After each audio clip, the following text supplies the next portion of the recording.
You know what nobody tells you when you're staring at that gorgeous duplex listing? That the real terror isn't the down payment, it's the water heater that's going to explode at 2 a.m. on Christmas Eve, flooding both units while you're 3 states away eating ham. We're diving into the ugliest question in real estate investing: how much cash you need to set aside so your passive income dream doesn't turn into an active nightmare. By the end of this, you'll know whether to trust the $1,000 per year rule, the 1% rule, or if both are just comforting lies we tell ourselves while the furnace is dying. Here's the thing that makes this so brutal. Maintenance costs are the silent killer of cap rates.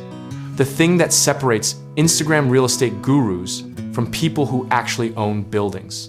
Everyone obsesses over purchase price and rent rolls, but nobody wants to talk about the 70-year-old pipes running through your walls like a time bomb. The $1,000 per year rule sounds beautifully simple. Just budget $1,000 annually per unit for repairs and maintenance. It's clean, it's easy to remember, and it works great if you're buying brand new construction in a world where nothing ever breaks. But we don't live in that world, do we? We live in a world where tenants flush entire rolls of paper towels, where raccoons decide your attic is their winter home, and where that newer roof from the listing is actually from 2003. That's where the 1% rule struts in like it's got all the answers. Set aside 1% of your property value annually for maintenance. So if you bought a $300,000 property, you're budgeting $3,000 per year, which suddenly feels a lot more realistic when you're replacing a furnace. The psychology here is fascinating because both rules give investors permission to use round numbers instead of doing actual work. We love shortcuts, we crave simplicity, and the real estate investing community has basically turned these rules into religious doctrine, even though they're based on absolutely nothing but vibes. Let me tell you where this falls apart in spectacular fashion. Property age, climate, and tenant quality matter infinitely more than any percentage you memorize. A 15-year-old building in Arizona with owner-occupied units and a 10-year-old building in Minnesota with Section 8 tenants might as well be different planets. The $1,000 rule works adorably well for newer properties, say less than 10 years old, where the big-ticket items haven't started their death march yet. You're dealing with clogged drains, broken cabinet hinges, maybe a busted garbage disposal, annoying stuff, but manageable. But try applying that same $1,000 to a 1975 walk-up with original plumbing, and you'll be laughing bitterly while signing a $12,000 check for sewer line replacement. Suddenly, that 1% rule, even 2%, starts looking optimistic when the actual bills come due. Here's the historical pattern nobody mentions. Maintenance costs follow a J-curve, not a straight line. Years 1 through 5, after major renovations are blissfully cheap, then things start breaking in waves, and by year 15, you're basically funding a full-time handyman's salary. I learned this the hard way, and by hard way I mean standing in a basement with 3 inches of water, realizing my $1,000 annual budget wasn't gonna cover the emergency plumber, the mold remediation, or the therapy I'd need afterward. The Instagram posts about mailbox money don't show you buying a wet-dry vacuum at 6 a.m. on a Sunday. The smarter investors I know, the ones still standing after a decade, use neither rule as gospel, but as a starting baseline to be adjusted ruthlessly. They factor in property age, climate severity, tenant screening quality, and whether they're handy enough to fix things themselves or calling professionals for every loose doorknob. Climate destroys budgets in ways these rules completely ignore. Freeze-thaw cycles in the Midwest obliterate foundations and pipes. Coastal properties battle humidity and salt corrosion.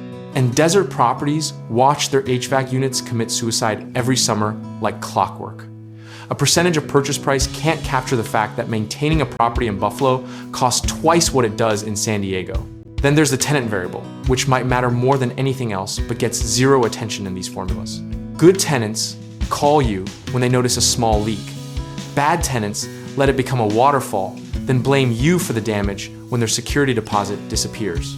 The misconception that kills people is treating maintenance as this smooth, predictable monthly expense when it's actually lumpy, random, and timed specifically to ruin your vacation plans.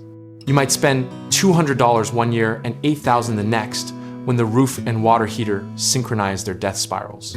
So what actually works? Start with the 1% rule as your absolute minimum.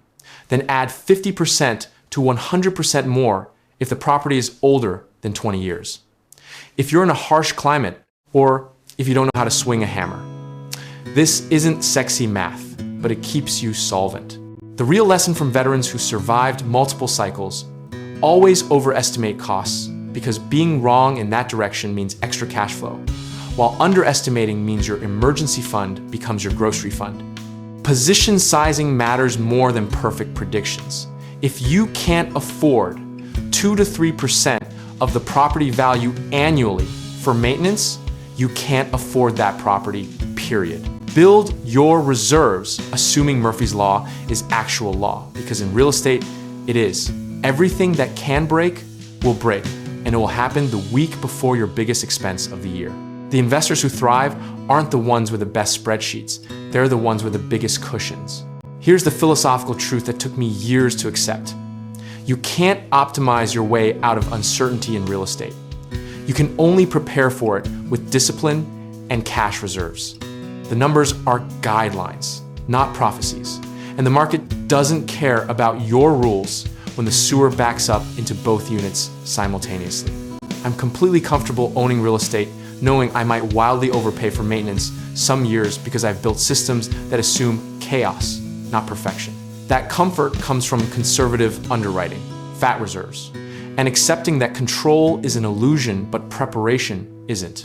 Real estate remains one of the most reliable wealth-building tools in human history, precisely because it's hard, because it requires capital and discipline, and because most people quit when the first water heater explodes.